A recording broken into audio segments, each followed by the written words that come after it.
Victor Kane stood at the floor-to-ceiling windows of his Seattle mansion.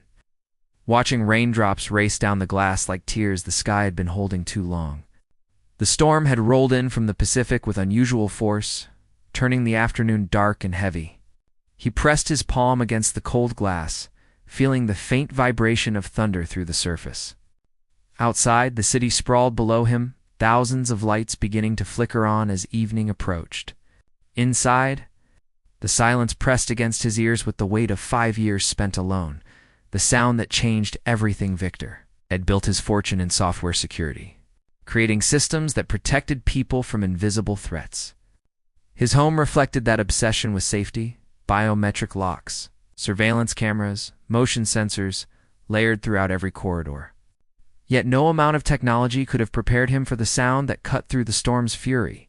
A soft, broken gasp. Then another. He froze mid-step, his hand still holding the tablet he had been reading. The noise came again, sharper this time, laced with pain that felt almost physical in its intensity. A stranger in pain, he moved toward the source without thinking. His expensive leather shoes silent on the polished hardwood. The great room opened before him, all clean lines and minimalist furniture that had never truly felt like home. There, near the base of the curved staircase, sat Natalia Brooks. She had started working for him only 8 days ago, hired through an agency that promised discretion and professionalism. Victor barely remembered the interview. He rarely paid attention to staff, preferring the distance that money and position naturally created. Now he could not look away. The moment of recognition, Natalia sat crumpled against the wall, one hand pressed hard against her ribs, the other gripping the banister like it was the only thing keeping her from sliding into darkness. Her long brown hair fell across her face in damp strands. Her breathing came in short, careful measures, each inhale seeming to cost her something precious. When Victor stepped closer, she jerked her head up, and he saw fear bloom in her eyes like ink spreading through water. She tried to stand, tried to straighten herself into the invisible, efficient presence she had maintained all week. Her legs betrayed her. She swayed, and Victor moved without thought. Reaching to steady her, words that pierced the silence, her hand shot up, stopping him inches from contact. Her voice came out small and fractured, each word trembling with something that made Victor's chest tighten. "Go slow, please. It hurts." The words hung between them, fragile and devastating. Victor pulled his hands back immediately, holding them up where she could see them, showing he meant no harm. But his mind was already racing, cataloging details with the precision that had made him wealthy. The way she held her left side. The careful, protective posture. The fear that went deeper than simple pain. This was not a woman who had simply fallen downstairs. The truth in bruises. Victor knelt slowly, bringing himself to her eye level, making himself smaller and less threatening. He kept his voice low and even, asking permission before each movement. When she finally nodded, giving silent consent for him to help, he noticed her jacket had slipped off one shoulder. What he saw made his blood run cold. Bruises, not the yellow-green fade of old injuries, but deep purple marks that told stories of violence. They wrapped around her upper arm in a pattern he recognized with sickening clarity. Fingerprints. Someone had grabbed her hard enough to leave their signature in her. Skinned a weight of fear. Victor felt rage rise in him like a wave, hot and immediate. He forced it down, knowing instinctively that anger would only frighten her more. Instead, he moved with careful precision, the same way he approached complex problems at work. He asked simple questions, offered help without conditions, watched as Natalia's defenses flickered between holding firm and crumbling completely. When he suggested calling a doctor, she panicked. When he offered the guest room, she seemed genuinely confused. As if kindness itself was foreign language, she had forgotten how to speak. Secrets in the shadows, the storm outside reached its peak, lightning turning the room white for brief, blinding moments. In those flashes, Victor saw more than he wanted to see. More bruises along her collarbone, a tremor in her hands that spoke of exhaustion beyond the physical. Eyes that had learned to expect the worst from every situation. She tried to explain it away, spinning a weak story about moving too quickly on wet floors. Victor did not challenge the lie. He understood, perhaps better than she knew, that some truths needed time before they could be spoken aloud. An unexpected shelter Victor helped Natalia to the soft leather sofa. Moving at her pace, respecting the invisible boundaries her fear had drawn, he brought water, adjusted the lighting to something softer, less harsh, covered her with a blanket without touching her. Each small gesture seemed to surprise her, as if she had spent so long expecting cruelty that gentleness felt like a trap. He sat across from her, giving space, and told her she could stay, that the house was secure, that no one would hurt her here. He was not sure he believed his own words. Security systems could not stop every kind of danger, especially the kind that lived in memories and followed people like shadows. The beginning of understanding as the storm began to ease. Victor watched Natalia finally close her eyes, exhaustion winning over fear. Something had shifted in his carefully controlled world. For 5 years he had kept everyone at a distance, convinced that isolation was safer than connection. Now this broken, frightened woman sat in his living room, and he felt something he thought had died long ago. The need to protect someone. The desire to understand. The recognition that some storms raged inside people, invisible, but just as destructive as anything the sky could conjure. He did not know her story yet, but he knew he would not let her face it alone. Morning arrived without fanfare, the storm having washed the city clean during the night. Victor Kane had barely slept, his mind turning over the puzzle of the woman in his guest room like a problem that refused solving. He stood in his kitchen, the marble countertops gleaming under soft, recessed lighting, prepared coffee with movements made automatic by routine. The house felt different now. Less empty, more aware. He heard the soft creak of floorboards before he saw her. Natalia appeared in the doorway like someone approaching the edge of a cliff, uncertain whether the ground would hold. She wore clothes from the spare wardrobe he kept for staff emergencies, simple gray sweatpants and a loose sweater that hung off her small frame. Her hair was pulled back, revealing the sharp lines of her face and the exhaustion that lingered beneath her eyes like permanent shadows. The weight of obligation she straightened when their eyes met, her shoulders pulling back despite the obvious pain the movement caused. Victor noticed how she immediately scanned the room, cataloging exits and distances, a habit born from necessity rather than paranoia. She opened her mouth, and he knew what was coming before she spoke. I should start working. I can clean the upstairs offices.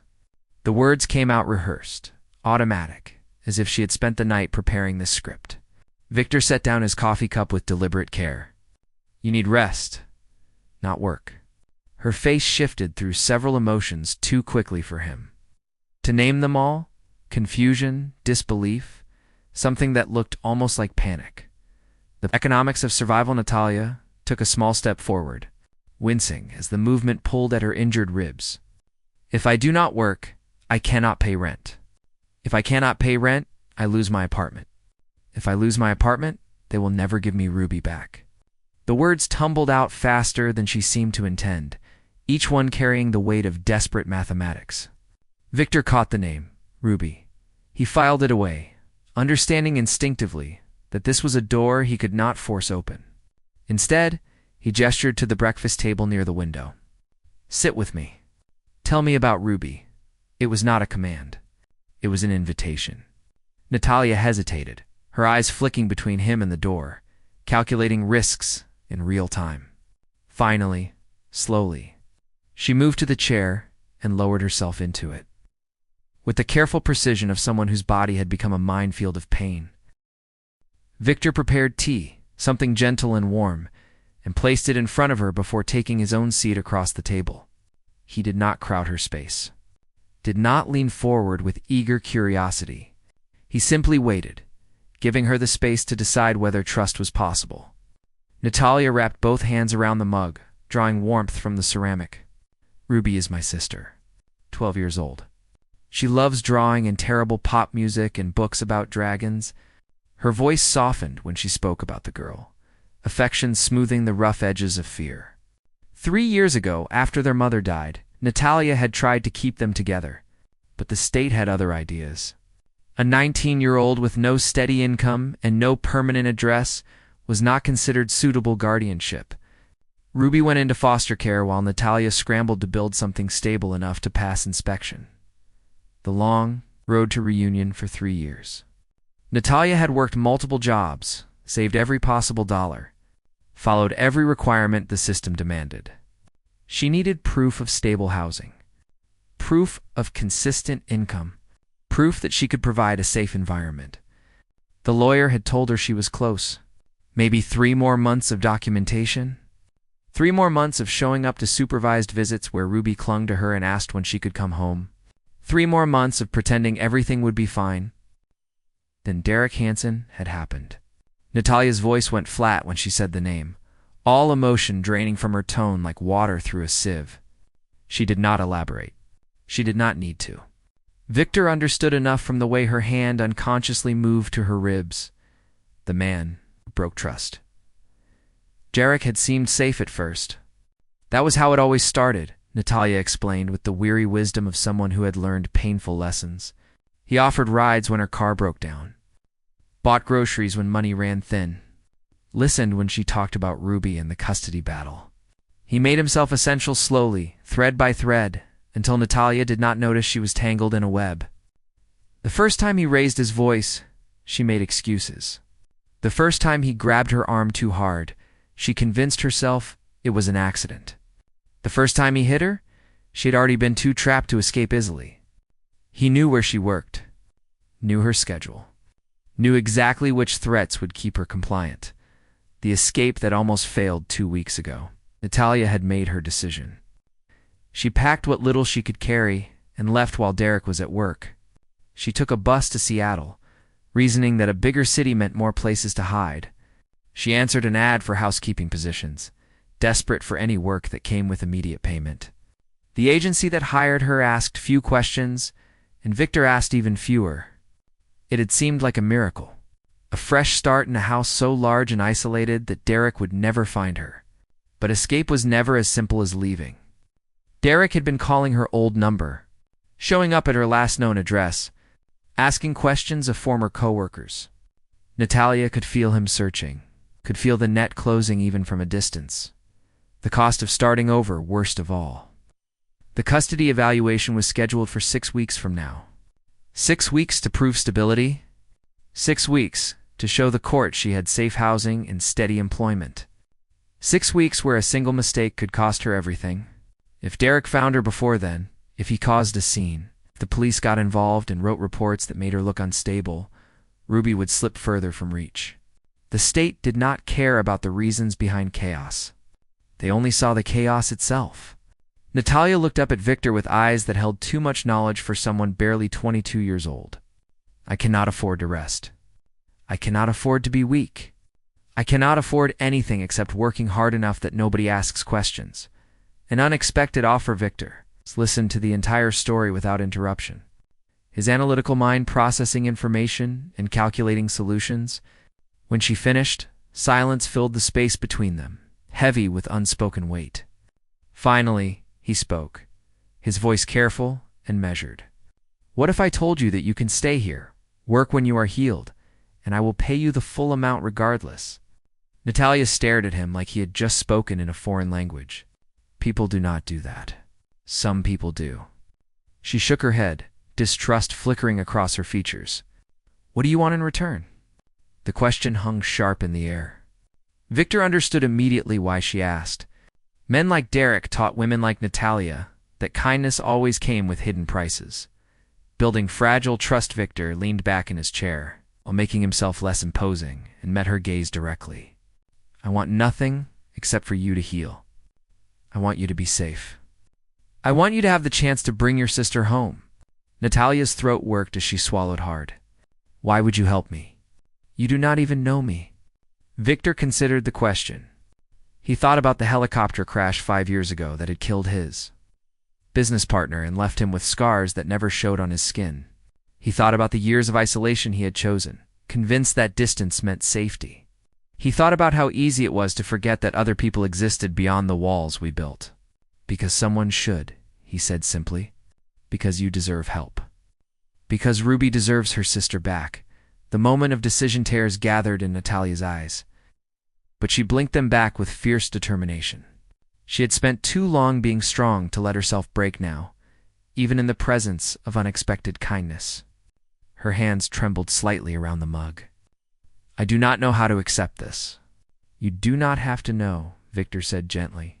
"You just have to let it happen." He stood slowly and moved to the counter, pulling out his phone. He made a call to his lawyer, brief and professional, asking about custody law and what documentation would strengthen Natalia's case. Then he called his personal physician, the one who made house calls and asked no uncomfortable questions. When he turned back, Natalia was watching him with an expression somewhere between hope and terror. Walls. Beginning to crack, the day unfolded quietly after that. Victor worked from his home office while Natalia rested, though he noticed she could not seem to stay still for long. She would appear in doorways, asking if she could organize something, clean something, do anything to justify her presence. Each time Victor gently redirected her back to rest. By evening, something had shifted between them. Not friendship, not yet, but the beginning of understanding. Two people wounded by different storms, finding themselves unexpectedly sheltered under the same roof. Victor realized he had not felt this present, this engaged with another human, in years. Natalia realized she had not felt this close to safe in longer than she could remember. Outside, the city lights began to glow against the darkening sky, and inside, two broken people took their first careful steps toward healing. 3 weeks passed like pages turning in a book, written in a language Victor Kane was only beginning to understand. The mansion that had felt like a museum for so long now held the small, human sounds of another person living within its walls. The soft pad of footsteps in the morning, the quiet hum of someone making tea in the kitchen, the occasional laugh when Natalia watched something on the television Victor rarely used. He found himself adjusting his routines without conscious thought, working from the downstairs office instead of the isolated upper floor, taking lunch at times when she might join him, listening for signs that she needed something without wanting to ask. Natalia healed slowly, the bruises fading from deep purple to greenish yellow, then finally disappearing beneath skin that looked less pale with each passing day.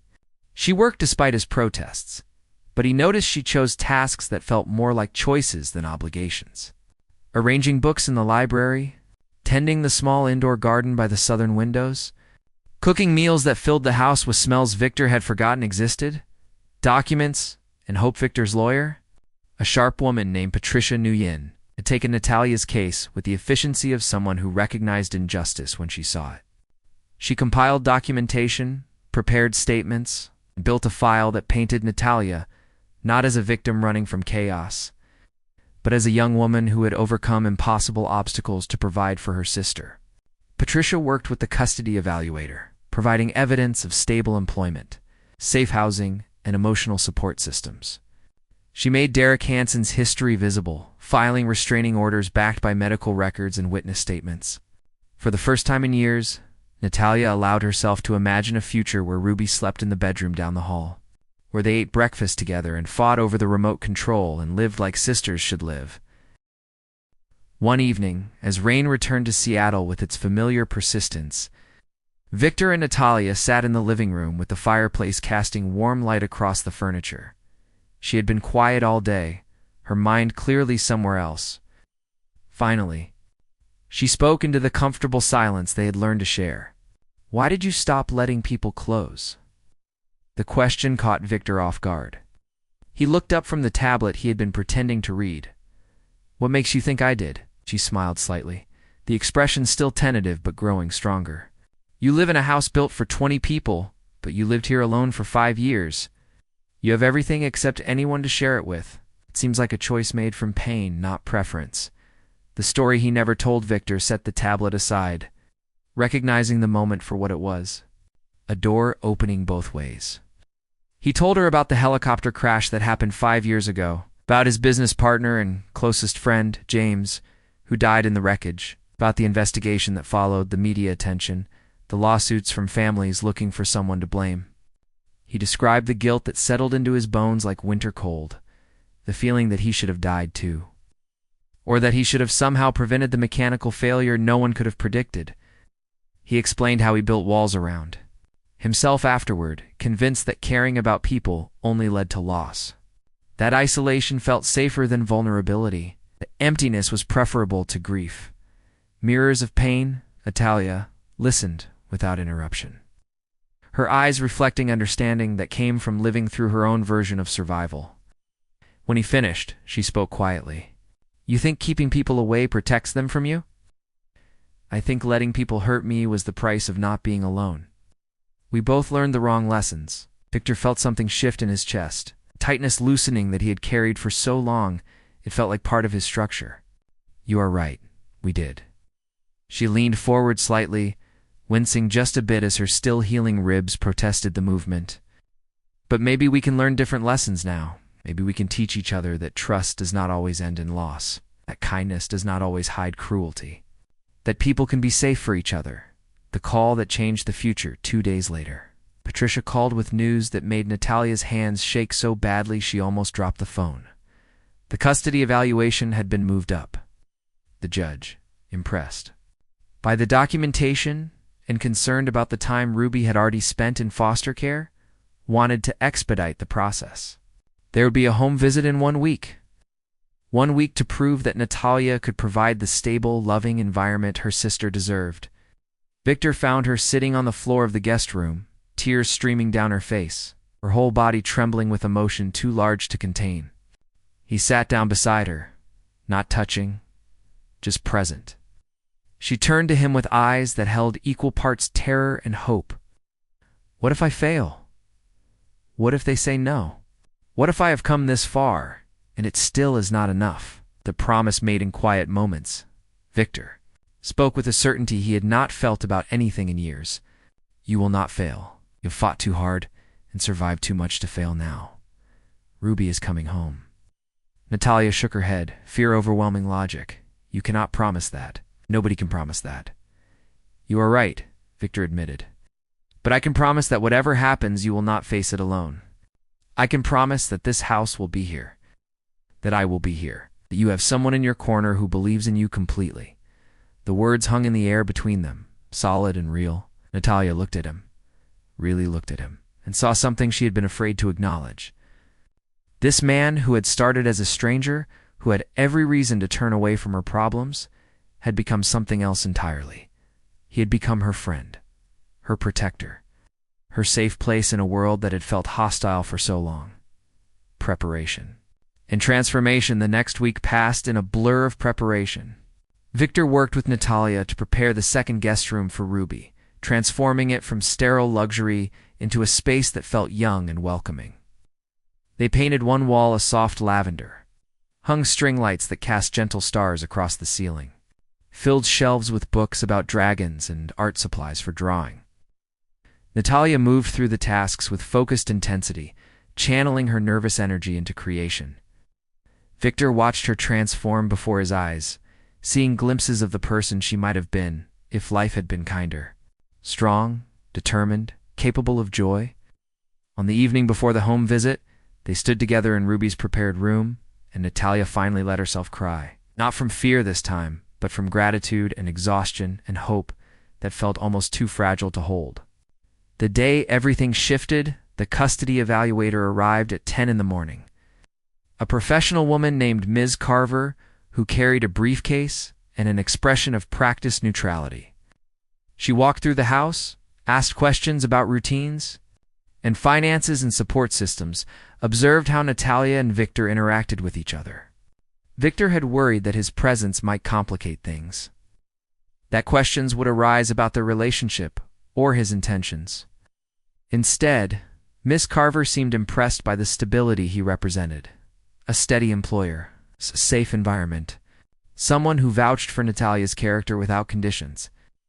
When the evaluator finally left 3 hours later, Natalia collapsed onto the sofa, emotionally spent. Victor sat beside her, closer than he might have dared weeks ago, and they waited in silence for news that would arrive in its own time. The phone call that meant everything. For days later, Patricia called. Her voice carried a smile that translated clearly across the phone line. The judge approved the placement. Ruby could come home in 2 days. Natalia's scream of joy echoed through the mansion, raw and unfiltered and beautiful. She turned to Victor with tears streaming down her face, and without thinking, threw her arms around him. He froze for just a moment, unused to physical contact, then carefully wrapped his arms around her in return. They stood like that for a long time, two people who had learned to fear connection, now holding on to each other like lifelines. When they finally pulled apart, both were crying, both were smiling. Both were beginning to understand that healing was not something you did alone. The day Ruby arrived, Victor made himself scarce, understanding that this moment belonged to the sisters. He watched from the library window as the social worker's car pulled up. As a small girl with dark hair and a backpack covered in dragon pins stepped out, as Natalia ran down the front steps and caught her sister in an embrace that looked like it might never end, they stood in the driveway crying and laughing and talking over each other, 3 years of separation dissolving in the Seattle drizzle. Later that evening, Victor met Ruby properly. She was shy at first, hiding behind Natalia's arm, but her curiosity won out quickly. She asked questions about the house, about his work, about whether he liked dragons. He found himself answering with a patience he did not know he possessed. Drawn in by her enthusiasm and the way Natalia watched them interact with cautious hope, new beginnings in unexpected places in the weeks that followed, the mansion transformed completely. Ruby's laughter filled rooms that had been silent for years. Drawings appeared on the refrigerator. Music played from speakers that had gathered dust. Natalia relaxed in ways Victor had never seen. Her shoulders losing their perpetual tension, her smiles coming easier and lasting longer. He found himself invited into their small family unit, not as an outsider or an employer, but as someone who belonged. They cooked meals together, watched movies on the enormous television, took walks through the neighborhood when the rain paused long enough. Victor discovered that the walls he had built around himself were not protection, they were prison, and these two people, this woman and her sister, had shown him how to walk free. Love that grew like spring one night after Ruby had gone to bed, Victor and Natalia sat together on the back terrace, watching the city lights shimmer through the mist. She turned to him with an expression he had learned to read, something hovering between question and confession. "I think I am falling in love with you." The words were simple. The truth behind them was anything but. Victor felt his heart race, fear and hope colliding in his chest. "I think I fell in love with you the night you whispered for me to go slow. When I realized you were broken but not defeated. When I saw your strength hidden behind fear." Natalia reached for his hand, and this time there was no hesitation, no flinch, no fear. Just two people choosing to trust, choosing to hope, choosing each other. The future they built together. Months passed, then a year. Derek Hansen was arrested on unrelated charges, his threats finally silenced by consequences. Ruby thrived, her grades improving, her drawings covering entire walls that Victor gladly sacrificed to her art. Natalia enrolled in night classes, pursuing the education she had abandoned years ago. Victor opened his home and his heart fully, discovering that love was not the dangerous thing he had convinced himself it was. It was the thing that made survival transform into living. They did not have a perfect life. Ruby still had nightmares sometimes. Natalia still flinched at sudden movements occasionally. Victor still struggled with guilt about the past. But they had each other. They had safety. They had the radical promise that tomorrow could be better than yesterday. Two broken people and one resilient girl, building a family from the fragments of their separate pains, proving that healing was possible when you stopped facing the storm alone. The end.